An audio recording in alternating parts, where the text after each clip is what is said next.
माननीय सदस्यहरू, अब सम्माननीय प्रधानमन्त्री श्री पुष्पकमल दाहाल प्रचण्डलाई नेपालको संविधानको धारा 100 को उपधारा 2 बमोजिम प्रतिनिधि सभाबाट विश्वासको मत प्राप्त गर्न प्रतिनिधि सभा नियमावली 2075 को नियम 152 को उपनियम 4 बमोजिम वक्तव्य सहित प्रस्ताव प्रस्तुत गर्न अनुमति दिन्छु।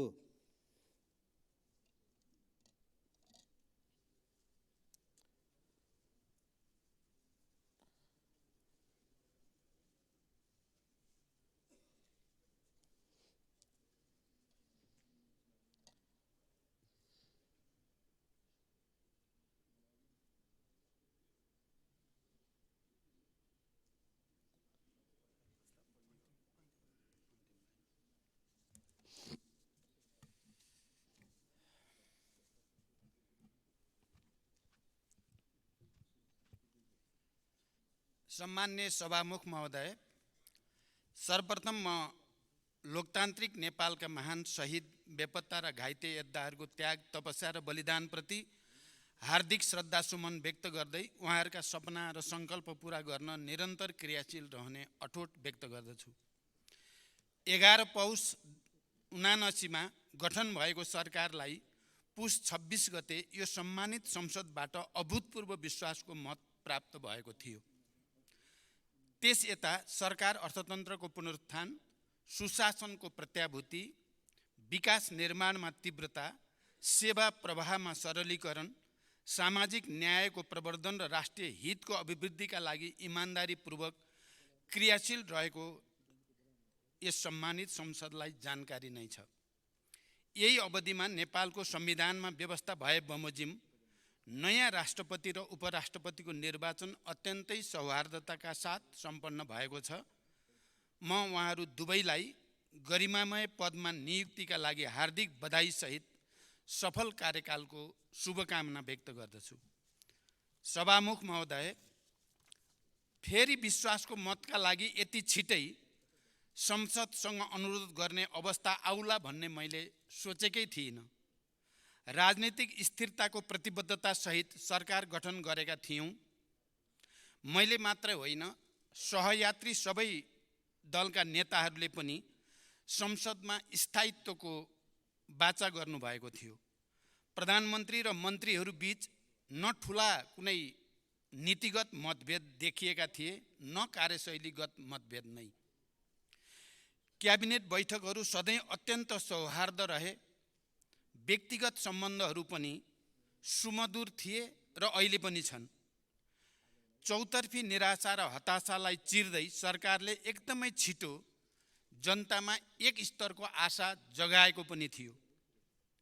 तर राष्ट्रिय सहमतिमा राष्ट्रपति चयनका लागि मेरो प्रस्तावपछि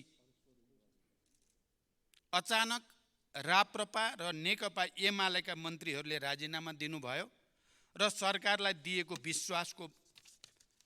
विश्वासको मत पनि फिर्ता लिनुभयो। यसरी संविधानत फेरि विश्वासको मत लिन आवश्यक बन्न गयो।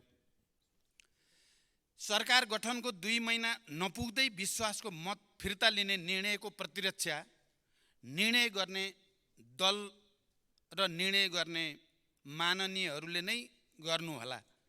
यो कति राजनैतिक र जिम्मेवार निर्णय भयो, त्यसको जवाब पनि उहाँहरूले नै दिनुहोला र जनताको पनि आफ्नो मूल्याङ्कन हुने नै छ। तर पनि मलाई के कुरामा खुसी छ भने साथीहरूले आजका दिनसम्म पनि प्रधानमन्त्री र सरकारको यो गलत काम वा निर्णयले गर्दा हामीले विश्वासको मत फिर्ता लिनु पर्यो भन्नुभएको चाहिँ छैन। म सरकार बाहिर रहेका पार्टीहरूलाई समेत जोडेर राष्ट्रिय सहमतिको वातावरण बनाउन प्रयत्नशील थिएँ। तर राष्ट्र सामु स्थिरताको प्रतिबद्धता जनाएका 2 दल नै अस्थिरतातिर अग्रसर हुनु चिन्ताको विषय हो। गठबन्धन सरकार आफै एउटा राजनैतिक साझेदारी पनि हो र यो सरकार पनि त्यस्तै साझेदारी थियो। गठबन्धनका घटक बीच केही वैचारिक राजनीतिक मतभेद थिए, तर हामीले न्यूनतम साझा कार्यक्रम बनाएर सहमतिको आधार तयार गरेका थियौँ र विगतका मतभेदहरूलाई नउठाउने समझदारी गरेका थियौँ। म त्यो प्रतिबद्धतामा कायम रहेँ तर केही पक्षबाट त्यसको पालना भएन। सभामुख महोदय, संसदमा पहिलो दिन नै संसद विघटनको अत्यन्त संवेदनशील विषयले प्रवेश पायो र त्यसले सिङ्गो देश तरङ्गित पनि बन्यो। त्यो विषयको उठान न सान्दर्भिक थियो न प्रासङ्गिक नै थियो। देशमा ठुलो संवैधानिक र राजनीतिक सङ्कट निम्त्याएको त्यो कदम कुनै गर्वको विषय थिएन। दुई पटक सम्मानित सर्वोच्च अदालतले नै असंवैधानिक भनिसकेको र संवैधानिक निरूपण भइसकेको त्यस्तो अप्रिय विषयको प्रवेशले गठबन्धनमा अविश्वास मात्र बढाएन, संविधान र लोकतन्त्रको निरन्तरता एवं संसदको स्थायित्वमै प्रश्न चिन्ह खडा गर्यो। मैले दुःखका साथ भन्नुपर्दछ, लगभग सिङ्गो संसदको विश्वासको मत पाएको प्रधानमन्त्रीलाई त्यही संसद विघटनको खुला पक्ष पोषणले ठुलो नैतिक, संवैधानिक र राजनीतिक चुनौती दियो। राष्ट्रिय सहमतिका लागि मेरो निरन्तर प्रयासले पनि गठबन्धनको प्रमुख दलबाट नै समर्थन पाउन सकेन। प्रधानमन्त्रीका रूपमा मैले संसदबाट लगभग राष्ट्रिय सहमतिको समर्थन प्राप्त गरेँ। त्यो ऐतिहासिक समर्थनप्रति कृतज्ञता जनाउन र राष्ट्रका सङ्कटहरूको सामना गर्न पनि मैले राष्ट्रिय सहमतिमै जोड दिनु पर्थ्यो र मैले जोड दिएँ पनि। राष्ट्रपति जस्तो सम्मानित संस्था पटक पटक राजनीतिक विवादमा परेको र त्यसले लोकतन्त्रप्रतिको जनआस्थाकै मानमर्दन गरेको पृष्ठभूमिमा मैले नयाँ राष्ट्रपतिमा राष्ट्रिय सहमति जुटाउने नयाँ सुरुवात गर्न चाहेँ। संसदको सबैभन्दा ठुलो दलको हैसियतले समझदारीमै नेपाली काङ्ग्रेसलाई राष्ट्रपति दिउँ भनेर मैले नेकपा एमालेका अध्यक्षसँग ठोस रूपमा प्रस्ताव पनि राखेँ। त्यसले राजनीतिक सन्तुलन पनि कायम हुन्छ र अन्य समस्या समाधान गर्न पनि सहज हुन्छ मैले भनेको थिएँ। तर परिणाम त्यसमा सहमति हुन सकेन। हामीले सहमतिमा राष्ट्रपति र उपराष्ट्रपति चुन्न सकेनौँ। तर प्रधानमन्त्रीका रूपमा मैले गरेको प्रयास र लिएको अग्रसरतामा कुनै खोट थिएन। म आज सम्मानित सदनलाई भन्न चाहन्छु, मेरो त्यो चाहना के कमजोरी थियो र या यो पहल राष्ट्रप्रतिको जिम्मेवारी बोध थियो? सभामुख महोदय, मैले संसदसँग वाचा गरेको थिएँ, म हरेक पटक रिपोर्ट कार्डका साथ उपस्थित हुनेछु। एमाले र राप्रपाका मन्त्रीहरूले सरकार छाडेपछिको गतिरोधले प्रभाव नपरेको भए सरकारका उपलब्धिको सूची अझ फराकिलो हुने थियो। तैपनि यो छोटो अवधिमा केही उल्लेखनीय काम अवश्य भएका छन्। म छोटकरीमा ती काम उल्लेख गर्ने अनुमति चाहन्छु। सरकारका नीतिगत प्राथमिकता र कार्यक्रममा समेटेका विषयको प्रभावकारी, परिणाममुखी र समयबद्ध कार्यान्वयनका लागि एकीकृत कार्ययोजना तयार भएको छ। अर्थतन्त्रको पुनरुत्थान, सेवा प्रवाहमा सुधार, सुशासन, विकास र सामाजिक न्यायलाई प्राथमिकतामा राखेर नीतिगत, प्रक्रियागत र संस्थागत सुधारका निर्णयहरू कार्यान्वयनमा लगिसकिएको छ। यसैको परिणामस्वरूप केही आर्थिक परिसूचकहरूमा सकारात्मक नतिजा देखा पर्न थालेको छ। अर्थतन्त्रको बाह्य क्षेत्र सुधारको क्रममा छ। तरलता सङ्कुचनको स्थितिमा सुधार आएको छ। विदेशी मुद्रा सञ्चिति, विप्रेषण आप्रवाह, पर्यटन आगमन आदि क्षेत्रमा उत्साहजनक प्रगति देखिएको छ। ब्याज दर घट्दै गएको छ। सरकारी खर्चमा मितव्ययता काम गर्न अनावश्यक खर्च कटौती तथा प्राथमिकता प्राप्त क्षेत्रमा स्रोतको कमी हुन नदिने गरी बजेटको पुनर्विन्यासको काम सुरु भइसकेको छ। खर्च नियन्त्रणका लागि अत्यावश्यक बाहेक मन्त्री र उच्चपदस्थ कर्मचारीहरूलाई विदेश भ्रमणमा रोक लगाइएको छ। बढ्दो व्यापार घाटालाई नियन्त्रण गरी निकासी प्रवर्धन तथा आयात व्यवस्थापनका लागि नयाँ नेपाल व्यापार एकीकृत रणनीतिक कार्यान्वयनमा ल्याइएको छ। संसारभरिका हाम्रा कूटनीतिक र आर्थिक नियोगहरूलाई वैदेशिक लगानीका लागि परिचालनको सुरुवात गरिसकिएको छ। सम्भावित ठुला लगानीकर्तासँग प्रधानमन्त्रीकै तहमा अग्रसरताका लागि आवश्यक गृहकार्य भइरहेको छ। सार्वजनिक सेवामा गुणस्तर देखिने गरी सुधार गर्न सुरु गरिएको छ। राहदानी, राष्ट्रिय परिचय पत्र, सवारी चालक अनुमति पत्र, नो अब्जेक्सन लेटर लगायतका सेवाहरूमा जनताको कष्टपूर्ण लाइन पछिल्ला दिनमा निकै नै कम भएको छ। सेवाग्राहीको बढी भिडभाड हुने राहदानी विभाग, कन्सुलर सेवा विभाग, वैदेशिक रोजगार विभाग जस्ता सरकारी कार्यालयहरूबाट प्रवाह हुने सेवालाई छिटो छरितो, विश्वसनीय र सहज बनाउन अनलाइन सेवाग्राही सहायता कक्षको व्यवस्था, सीसीटीभी क्यामेराहरूको जडान, अनुगमन र निगरानीको व्यवस्था सुरु गरिएको छ। नागरिकलाई सम्बन्धित जिल्लाबाट नै राहदानी छिटो छरितो तवरले पाउने व्यवस्था मिलाइएको छ। राष्ट्रिय परिचय पत्र हाल 14 जिल्लाका 15 स्टेसनहरूबाट वितरण गर्ने काम सुरु भएको छ। राष्ट्रिय परिचय पत्र आवेदन अभियान 45 जिल्लामा सम्पन्न भई हाल 17वटा जिल्लामा सञ्चालन भइरहेको छ। स्थानीय तहका कुल 6665 वटा ओडाबाट अनलाइन प्रणाली मार्फत व्यक्तिगत घटना दर्ता सुरु गरिएको छ। कोभिड महामारी, रुस युक्रेन युद्ध र विश्व अर्थतन्त्रको शिथिलता जस्ता बाह्य कारण र आन्तरिक संरचनागत समस्याका कारण सङ्कटग्रस्त अर्थतन्त्रमा देखा परेका समस्याहरूलाई समाधान गर्न सरकारद्वारा चालिएका कदमबाट केही क्षेत्रमा सकारात्मक नतिजा देखिएका छन्। तर पनि अर्थतन्त्रका संरचनागत र प्रणालीगत कमजोरी र नीतिगत त्रुटि सच्याउन अझै बाँकी छ। शोधान्तर समस्यालाई दिगो रूपमा समाधान गर्न आन्तरिक उत्पादन वृद्धिको विकल्प छैन। त्यसका लागि अल्पकालीन र मध्यकालीन कदम चालिँदैछ। कृषि, पशुपन्छी पालन र वन्यजन्तु उत्पादन सम्बन्धी हालका कार्यक्रमहरूको पुनर्संरचना र नयाँ कार्यक्रम कार्यान्वयनमा लगिँदैछ। लघु, साना, मझौला र ठुला उद्योगहरूको पूर्ण क्षमतामा सञ्चालन, लागत न्यूनीकरण र बजारीकरणमा सहयोग गरी औद्योगिक उत्पादन वृद्धिलाई प्रोत्साहन गरिँदैछ र पर्यटकको सङ्ख्या, बसाइ र खर्च बढाउन विशेष कार्यक्रम ल्याइएको छ। हाम्रो युवा जनसङ्ख्याबाट जनसाङ्ख्यिक लाभ लिन मुलुकभित्रै रोजगारीको व्यवस्थाका लागि हाल सञ्चालनमा रहेका रोजगारी सम्बन्धी संस्था, आयोजना तथा कार्यक्रमहरूलाई एकीकरण र पुनर्संरचना गरी नतिजामुखी बनाउने पहल गरिएको छ। वैदेशिक रोजगारीमा रहेका नेपाली नागरिकहरूको सुरक्षा, पारिश्रमिकको सुनिश्चितता, सङ्कटमा पर्दा तत्काल उद्धार सरकारको प्राथमिकतामा छ। तस्करी, न्यून विकेन्द्रीकरण, राजस्व छली, हुन्डी, विदेशमा अवैध कारोबारमा लगानी तथा पुँजी पलायनलाई नियन्त्रण गर्न निर्णायक हस्तक्षेपको तयारी गरिएको छ। औपचारिक माध्यमबाट रेमिटेन्स पठाउने नागरिकलाई थप प्रोत्साहन दिइँदैछ।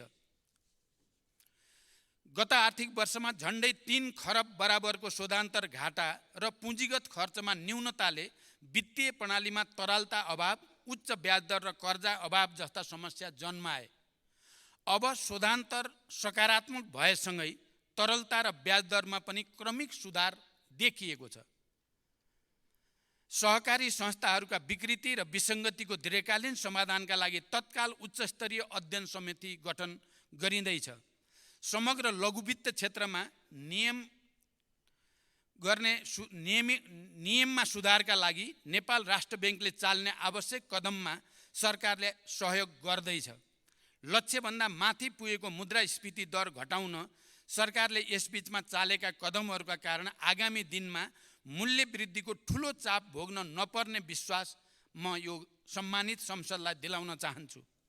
निजी क्षेत्रसँगको सहकार्यमा अर्थतन्त्रमा देखिएका समस्याहरू समाधान गर्दै चुनौतीको सामना गर्न सरकार दृढ प्रतिबद्ध छ। निजी क्षेत्रको विश्वास र साझेदारी बिना समृद्धिको लक्ष्यमा अपेक्षित सफलता हासिल गर्न सकिन्न भन्नेमा म प्रष्ट छु र मैले पहिलो क्याबिनेटदेखि नै यो विषयमा जोड दिँदै आएको छु। त्यसका लागि नीतिगत र व्यवहारिक सुधारका लागि पनि सरकार प्रतिबद्ध छ। सभामुख महोदय, विगतमा पटक पटक अध्यादेश जारी गर्ने, फिर्ता गर्ने, फेरि जारी गर्ने, तर त्यसलाई संसदबाट स्वीकृत भने नगर्ने गलत शैलीका कारण संवैधानिक परिषदको बैठक बोलाउने र निर्णय गर्ने सम्बन्धमा कानुनी शून्यताको अवस्था छ। सोही कारणले देशको न्यायपालिकाको नेतृत्व र अन्य महत्त्वपूर्ण संवैधानिक नीतिहरू हुन सकेका छैनन्।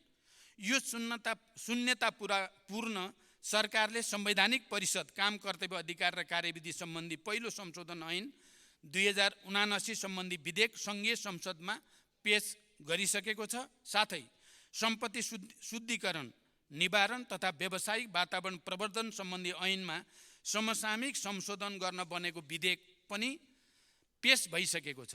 यसैगरी नेपालको संविधानको धारा 53 तथा सुशासन व्यवस्था तथा सञ्चालन ऐन 2064 बमोजिम नेपाल सरकारको आर्थिक वर्ष 78-79 को प्रतिवेदन तयार गरी सम्माननीय राष्ट्रपति समक्ष पेश गरिसकिएको छ। ऐतिहासिक विस्तृत शान्ति सम्झौता र नेपालको आन्तरिक संविधानको मर्म बमोजिम 71 सालमै ऐन जारी भयो। बेपत्ता पारेका व्यक्तिको छानबिन सम्बन्धी र सत्य निरूपण तथा मेलमिलाप सम्बन्धी दुईटा अलग अलग आयोग सोही वर्ष गठन पनि भए। तर विविध कारणले अहिलेसम्म शान्ति प्रक्रियालाई तार्किक निष्कर्षमा पुर्याउने काम भने पुरा भएको छैन। वर्तमान सरकार अविलम्ब यो प्रक्रिया टुङ्ग्याउन चाहन्छ। सोही अनुरूप अन्तर्राष्ट्रिय मानवाधिकार तथा मानवीय कानुन, सङ्क्रमणकालीन न्यायका मान्य सिद्धान्त, पीडित तथा सरकारवालाबाट प्राप्त सुझाव र सम्मानित सर्वोच्च अदालतको आदेश समेतका आधारमा सरकारले बेपत्ता पारेका व्यक्तिको छानबिन, सत्य निरूपण तथा मेलमिलाप ऐन 2071 लाई संशोधन गर्न बनेको विधेयक तयार गरी सम्मानित संसदमा पेश गरिसकेको छ। यो कुनै दल विशेषको मुद्दा वा सरकारको विषय नभई देशले समाधान गर्नुपर्ने राष्ट्रिय विषय हो। शान्ति प्रक्रियाका बाँकी काम र सङ्क्रमणकालीन न्यायलाई चाँडै टुङ्ग्याउने विषयलाई सरकारले उच्च प्राथमिकतामा राखेको छ। सभामुख महोदय, सरकार नेपालको विकासको नयाँ मोडेलको तयारीमा छ, किनकि हालसम्मका योजनाबद्ध विकासका प्रयासबाट भौतिक पूर्वाधार निर्माण, शिक्षा, स्वास्थ्य, लैङ्गिक समानता, समावेशिता जस्ता क्षेत्रमा उपलब्धि हासिल भए पनि उत्पादन र रोजगारीको क्षेत्रमा हाम्रो प्रगति निराशाजनक छ। संविधानले समाजवाद उन्मुख आर्थिक प्रणाली निर्माणको परिकल्पना गरे पनि हाम्रा नीति र कार्यक्रमहरूमा ठुलो विरोधाभास छ। पूर्वाधारको व्यवस्थाबाट विकासको ढोका खोल्ने, त्यस्ता सुविधा पुगेका ठाउँमा उद्योगहरू खुल्ने, कृषिको आधुनिकीकरण हुने र त्यसबाट समग्र उत्पादन तथा रोजगारी बढ्ने विश्वास गरिन्छ। तर हामीले त्यस्ता पूर्वाधार पुर्याएका गाउँहरू बचाइसकेका कारण हाम्रा त्यस्ता पूर्वाधार पुर्याएका गाउँहरू बसाइसराएका कारण रित्तिँदै गएका छन्। खेतीयोग्य जमिन बाँझो हुँदै जान थालेका छन् र युवाहरू रोजगारीको लागि विदेशिने क्रम घटेको छैन। यो अवस्थाबाट पार पाउन पहिले कार्यान्वयन गरिआएका नीति, योजना र कार्यक्रममा टालटुल गर्ने सुधार अब सम्भव छैन। क्रम भङ्ग नै जरुरी छ भन्ने सरकारको विश्वास छ। त्यसैले 16औं विकास योजनामा विकासको नयाँ मोडेल पेश गर्ने सरकारको तयारी रहेको छ। आगामी आर्थिक वर्षको बजेटमा खर्च कटौती अनि उपलब्ध स्रोतको अधिकतम उपयोग हुने क्षेत्रमा बजेट विनियोजनमा जोड दिइँदैछ। अत्यावश्यक बाहेक नयाँ आयोजनाहरू सुरु नगर्ने र अधिक प्रतिफल दिने आयोजनाहरूलाई मात्र बजेट विनियोजन गर्ने नीति लिइँदैछ। उत्पादन र रोजगारीको क्षेत्रमा केही थप कार्यक्रम अघि बढाइँदैछ। पुँजीगत खर्च कम हुने र सम्पन्न भएका कामको पनि गुणस्तर न्यून हुने रोग निराकरण गर्न आगामी आर्थिक वर्षमा संरचनागत र प्रणालीगत सुधार गरिँदैछ। यस कदमबाट बजेटको आकार सानो भए पनि आगामी वर्ष पुँजी निर्माण र आर्थिक क्रियाकलापमा वृद्धि गर्ने कार्यमा उल्लेखनीय प्रगति हासिल हुनेछ र त्यसपछिका वर्षहरूमा उच्च आर्थिक वृद्धिको आधार तयार हुनेछ भन्ने हाम्रो विश्वास छ।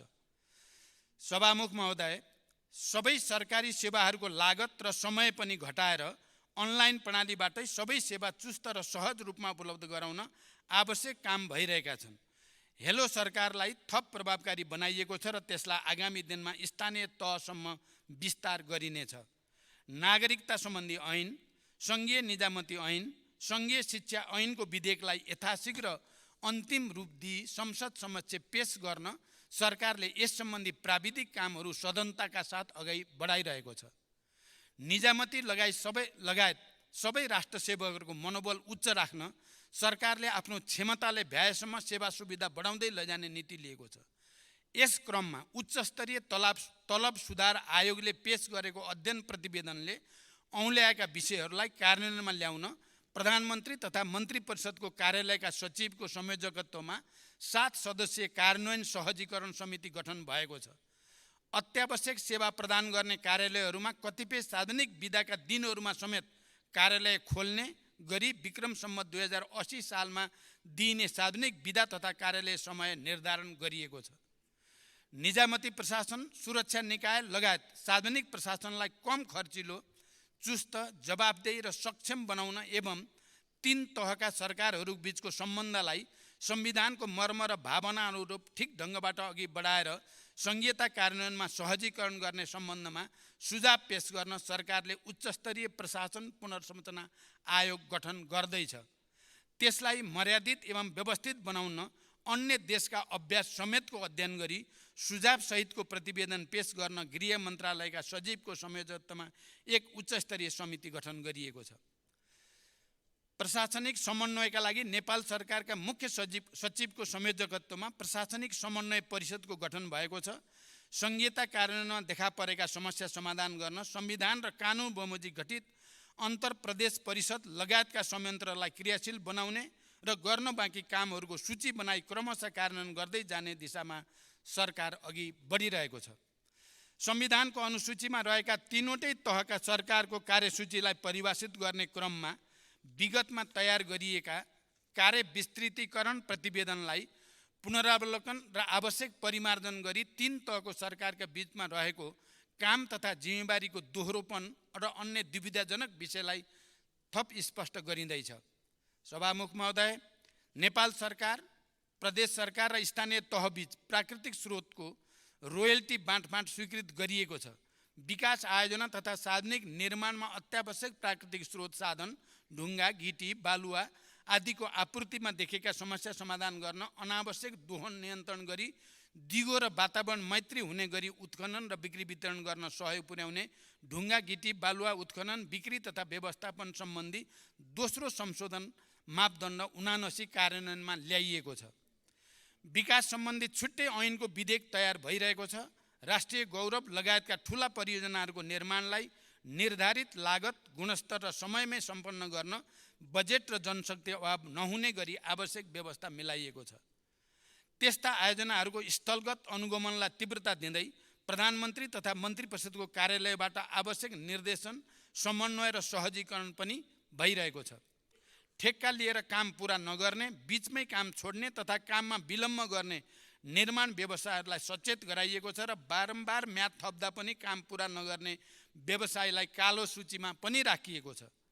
निर्माण कार्यमा गुणस्तर कायम गर्न अनुगमन तथा प्राविधिक परीक्षणमा तीव्रता दिइएको छ। साथै काम सम्पन्न भइसकेर पनि निर्माण व्यवसायले समयमै भुक्तानी नपाउने समस्यालाई पनि सरकारले गम्भीरतापूर्वक लिएर समाधानमा अगाडि बढिरहेको छ। देशका विभिन्न 8 स्थान औद्योगिक ग्रामको रूपमा घोषणा भएका छन्। चालु आर्थिक वर्षमा उद्योग विभाग अन्तर्गत करिब रु 20 अरब प्रत्यक्ष वैदेशिक लगानीको प्रतिबद्धता प्राप्त भएको छ भने अहिलेसम्म प्रत्यक्ष वैदेशिक लगानी प्रतिबद्धता करिब 4 खरब 40 अरब पुगेको छ। यसैगरी लगानी बोर्ड मार्फत हालसम्म करिब रु 10 खरब 40 अरब लगानी प्रतिबद्धता प्राप्त भएको छ। देशमा हालसम्म जडित विद्युत क्षमता 2632 मेगावाट पुगेको छ भने करिब 96% जनतामा विद्युतको पहुँच पुगिसकेको छ। आगामी आर्थिक वर्षभित्र 100% जनताको बिजुलीमा पहुँच हुनेछ। स्वदेशमा आन्तरिक खपत बढाउँदै बचत हुने विद्युत छिमेकी देशहरूमा निर्यात गर्न पनि सरकारको विशेष प्राथमिकतामा छ। सभामुख महोदय, मलखादमा दिइएको अनुदान लक्षित वर्गसम्म नपुगेको र कतिपय अवस्थामा दुरुपयोग भएको सरकारवालाको चासोपछि यसमा सरकारले पुनरावलोकनको आवश्यकता महसुस गरेको छ। तर पर्याप्त गृह कार्यपछि मात्रै यस विषयमा आवश्यक निर्णय गर्ने गरी आजको क्याबिनेटले हाललाई पुरानै व्यवस्था कायम रहने निर्णय गरेको सम्मानित संसदलाई जानकारी गराउन चाहन्छु। हरेक वर्ष किसानले दुःख पाउने विडम्बनापूर्ण अवस्था अन्त्य गर्दै यस वर्ष समयमै पर्याप्त मात्रामा मलखाद आपूर्ति सुनिश्चित गरिएको छ। उखुको न्यूनतम खरिद मूल्य प्रति क्विन्टल रु 540 कायम गरिएको छ भने गहुँको न्यूनतम खरिद समर्थन मूल्य प्रति क्विन्टल रु 3351 निर्धारण गरिएको छ। कृषकको माग सम्बोधन गर्दै दुधको नयाँ न्यूनतम खरिद मूल्य प्रति लिटर रु 65 निर्धारण गरिएको छ।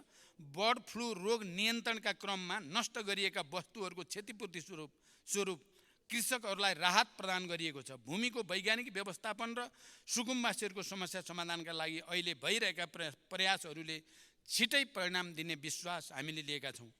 सरकारी निकायका वेबसाइटहरू बीच एकरूपता कायम गर्न एकीकृत वेबसाइट व्यवस्थापन प्रणाली विकास गरिएको छ। सार्वजनिक सेवा प्रवाह गर्ने सरकारी कार्यालयहरू बीच अन्तर आबद्धता सुरु भएको छ। आगामी शैक्षिक सत्र अगावै विद्यार्थीलाई पाठ्यपुस्तक उपलब्ध गराउने विषयलाई सरकारले उच्च प्राथमिकतामा राखेको छ। यसैगरी नेपाल सरकारबाट निर्णय भई नेपाल राजपत्रमा प्रकाश हुन बाँकी शहीदहरूको नामावली नेपाल राजपत्रमा प्रकाशन गर्ने प्रक्रिया अघि बढेको छ। कोशी अस्पताललाई शिक्षण अस्पतालका रूपमा विकास गरी पूर्वाञ्चल विश्वविद्यालय अन्तर्गत आङ्गिक मेडिकल कलेजका रूपमा सञ्चालन गर्ने व्यवस्था गरिएको छ। गेटा मेडिकल कलेजलाई शहीद दशरथ चन्द राष्ट्रिय स्वास्थ्य विज्ञान विश्वविद्यालयको रूपमा विकास गर्न मन्त्री परिषदबाट अवधारणा पत्र स्वीकृत भई प्रक्रिया अगाडि बढाइएको छ।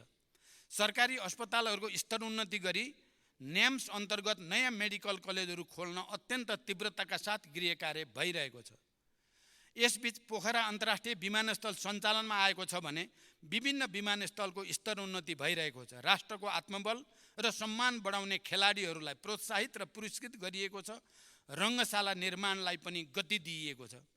वैदेशिक रोजगारीमा जान चाहने श्रमिकहरूले अनलाइन माध्यमबाटै श्रम अनुमतिका लागि आवेदन गर्न सक्ने तथा उनीहरूलाई अनलाइन माध्यमबाटै श्रम स्वीकृति दिने प्रणाली सञ्चालनमा आएको छ।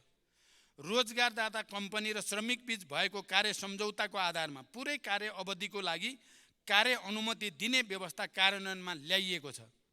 वैदेशिक रोजगारीमा रहेका श्रमिकहरूले श्रम अनुमतिको अवधि समाप्त भएपछि नेपाल नआइकनै सम्बन्धित देशमा नेपाली राजदूतावासहरूबाट नै पुनः श्रम स्वीकृति लिन सक्ने व्यवस्था प्रारम्भ गरिएको छ र यो व्यवस्थाबाट लाखौँ नेपालीहरू लाभान्वित हुने विश्वास लिएको छ। स्वदेशी औपचारिक तथा अनौपचारिक एवं स्वरोजगारका क्षेत्रमा संलग्न र वैदेशिक रोजगारमा गएका व्यक्तिहरूलाई समेत सामाजिक सुरक्षा कोषमा आबद्ध गराउने प्रक्रिया सुरु भएको छ। आर्थिक वर्षको माघ मसान्तसम्म कुल रु 690 अरब विप्रेषण आप्रवाह भएको छ। यस अवधिमा छिमेकी मुलुक लगायत सबै मित्र राष्ट्रहरूसँग पारस्परिक समानताको आधारमा असल र मैत्रीपूर्ण सम्बन्ध कायम गर्न जोड दिइएको छ। कतारको दोहामा सम्पन्न अति कम विकसित मुलुकहरू सम्बन्धी 5औं संयुक्त राष्ट्रसङ्घीय सम्मेलनमा सहभागी भई नेपालले आफ्नो धारणा प्रस्तुत गरेको छ। त्यस क्रममा अति कम विकसित मुलुकबाट स्तरोन्नति हुँदा नेपाल लगायत अति कम विकसित देशहरूको राष्ट्रिय अर्थतन्त्रमा पर्न सक्ने असरलाई न्यूनीकरण गर्न अन्तर्राष्ट्रिय समुदायले उपलब्ध गराउनुपर्ने आर्थिक र प्राविधिक सहयोगका विषयमा ध्यानाकर्षण गरिएको छ। सभामुख महोदय, महिला सशक्तिकरण तथा युवा रोजगारी र उद्यमशीलता विकासका लागि विभिन्न कार्यक्रमहरू कार्यान्वयनमा ल्याइएका छन्। सामाजिक न्याय र समावेशी विकासका कार्यहरूले गति लिन थालेका छन्। विपन्न, पिछडा वर्ग, लोपोन्मुख जाति र सीमान्तकृत समुदायको संरक्षण र विकासका लागि लक्षित कार्यक्रमहरू सञ्चालन गरिएको छ। यस बीचमा विश्व ब्याङ्कबाट विद्यालय क्षेत्र रूपान्तरणको लागि 120 मिलियन अमेरिकी डलर बराबरको सहुलियतपूर्ण ऋण स्वीकार गर्न सैद्धान्तिक सहमति दिइएको छ। नेपाल स्थानीय पूर्वाधार सहयोग कार्यक्रमका लागि बेलायत सरकारबाट करिब 14 अरब 31 करोड अनुदान सहायता उपलब्ध हुने भएको छ। नेपाल गुणस्तरीय स्वास्थ्य सेवा प्रणाली कार्यक्रमको लागि विश्व ब्याङ्कबाट 100 मिलियन अमेरिकी डलर सहुलियतपूर्ण ऋण तथा 3.84 मिलियन अमेरिकी डलर अनुदान सहायता स्वीकार गर्न सैद्धान्तिक स्वीकृति दिइएको छ। यी तथ्यहरूले मेरो नेतृत्वको सरकारले छोटो समयमा पनि राज्यका निर्देशक सिद्धान्त, नीति तथा दायित्वहरूको कार्यान्वयन, सार्वजनिक सेवामा नागरिकहरूलाई सरल र सहज पहुँचको सुनिश्चितता तथा समग्र शासकीय सुधारका दिशामा चालिएका महत्त्वपूर्ण कदमलाई आँकडाबाटै पुष्टि गर्दछन्। आगामी दिनमा पनि जनताको हित र राष्ट्रको समृद्धिका लागि सरकार निरन्तर समर्पित र क्रियाशील हुनेछ भन्ने प्रतिबद्धतासहित मलाई विश्वासको मत दिनुहुन सबै मान्य सदस्यहरूलाई हार्दिक अनुरोध गर्दछु। नागरिकको विकास, समृद्धि र सुशासनप्रतिको उच्च अपेक्षालाई पुरा गर्न आगामी दिनमा थप निष्ठा र समर्पण भावका साथ काम गर्ने अठोट पनि म यस सन्दर्भमा व्यक्त गर्न चाहन्छु। सभामुख महोदय, मैले यसअघि पनि संसदमा भनेको छु, आज पनि दोहोऱ्याउन चाहन्छु। राष्ट्रका सङ्कट र सम्भावना दुवैले राष्ट्रिय सहमतिको माग गरेका छन्। राजनीतिक नेतृत्व र सार्वजनिक प्रशासकहरूमा विकास मैत्री, सेवाग्राही मैत्री र लगानी मैत्री मानसिकता तयार गर्नु छ। लाखौं युवालाई स्वदेशमै रोजगारी सृजना गरी सम्मानित जीवन दिन राष्ट्रले साझा सङ्कल्प लिन जरुरी छ। एउटा गुणस्तरीय रङ्गशाला समेत नपाएका क्रिकेट खेलाडीले देशलाई विश्वकप छनौटसम्म पुर्याए। तीमाथि न्याय गर्न पनि हामी सबै एक ठाउँमा उभिनु छ। आर्थिक सङ्कटको सामना गर्न हामीसँग राष्ट्रिय सहमतिको विकल्प छैन। निरपेक्ष गरिबीमा रहेका 50 लाख नेपालीलाई त्यहाँबाट निकाल्न सबै दल एक ठाउँमा उभिन जरुरी छ। राष्ट्रियता, राष्ट्रिय सुरक्षा, परराष्ट्र सम्बन्ध, प्रमुख आर्थिक विषय एवं रणनीतिक पूर्वाधार लगायतका राष्ट्रका आधारभूत विषयहरूमा पनि मैले राष्ट्रिय सहमतिको विकल्प देखेको छैन। राष्ट्रिय स्वाधीनता, राष्ट्रिय हित र स्वाभिमानलाई उच्च प्राथमिकता दिँदै छिमेकी र बाँकी विश्वसँग असंलग्न परराष्ट्र नीति अन्तर्गत आत्मसम्मानपूर्ण सम्बन्धका लागि राष्ट्र एकताबद्ध हुनु छ। शान्ति प्रक्रियालाई निष्कर्षमा पुर्याउन पनि मैले आम सहमति अनिवार्य देखेको छु। सरकार सञ्चालन र राजनीतिको तदर्थ शैलीले मात्रै राष्ट्रका आजका आवश्यकतालाई सम्बोधन गर्ने सक्ने अवस्थामा हामी छैनौँ। हजारौं रोजगारी सृजना गर्ने महत्त्वकांक्षी परियोजनाहरूका लागि हामीले बाँकी विश्वलाई विश्वस्त गर्न पनि राष्ट्रिय एकता नै जरुरी छ। देशलाई आकर्षक लगानीको गन्तव्य बनाउन नसकेसम्म हामीले ठुलो आर्थिक रूपान्तरणको अपेक्षा गर्न सक्दैनौँ। त्यसका लागि हामीले विश्व रङ्गमञ्चमा अब नेपालले एकीकृत रूपमा फरक ढङ्गले सोच्न थालेको छ भन्ने सन्देश दिनु छ। अहिलेकै पर्यटकको सङ्ख्या र गुणस्तरले हाम्रो पर्यटन क्षेत्रले फड्को मार्न सक्दैन। अहिलेकै पूर्वाधारले मात्र पनि हामी पर्यटनमा क्रान्ति ल्याउन सक्दैनौँ। हामीले आर्थिक क्रान्ति गर्नु छ जसले देशमा सकारात्मक आर्थिक कायापलट गरोस्। यो कसैको एकल नायकत्वमा सम्भव छैन। राष्ट्रको निर्माण कुनै अमुक नेता वा पार्टीको एकाधिकार वा क्षमताको विषय पनि होइन।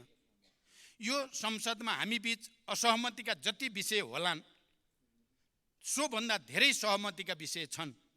यो संविधान हाम्रा साझा सङ्घर्षहरूको परिणाम हो। हामी सबैलाई हाम्रो राष्ट्र र हाम्रा लोकतान्त्रिक संस्थाहरूप्रति गर्व छ। हामी सबै राष्ट्र र नागरिकको जीवन बदल्ने सङ्कल्पका साथ राजनीतिमा छौँ। अहिले देशको सार्वजनिक बहसको स्तर अलिकति खस्केको छ। समाधान होइन दोषारोपणमा रमाउने प्रवृत्ति देखिँदैछ। एक थरी अराजक तत्त्वहरूले आफ्ना गुफाबाट निस्केर नयाँ समस्या पैदा गर्ने प्रयास पनि देखिएका छन्। जनतामा भ्रम सिर्जना गर्ने र लोकतान्त्रिक संस्थाहरू विरुद्ध मोहभङ्ग गराउने प्रयास पनि यदाकदा देखिने गरेका छन्। देशको आर्थिक प्रणाली नै अवरुद्ध पार्ने सम्मका कोसिस पनि हुन थालेका छन्। यस्तो बेला पनि हामी विभाजित भयौँ भने हामीले इतिहासलाई के जवाब दिन्छौँ? म सिङ्गो सदनलाई र विशेष गरी नेकपा एमाले र राप्रपालाई पनि आफ्नो निर्णयमा पुनर्विचार गर्न, राष्ट्रिय सहमतिका लागि सरकारलाई विश्वासको मत दिन विशेष आग्रह गर्न चाहन्छु। मलाई विश्वास छ यो सम्मानित संसद फेरि एकपटक स्थायित्व र एकताको सन्देश दिँदै अस्थिरताको विपक्षमा उभिनेछ। यही विश्वाससहित बिदा हुन्छु। धन्यवाद।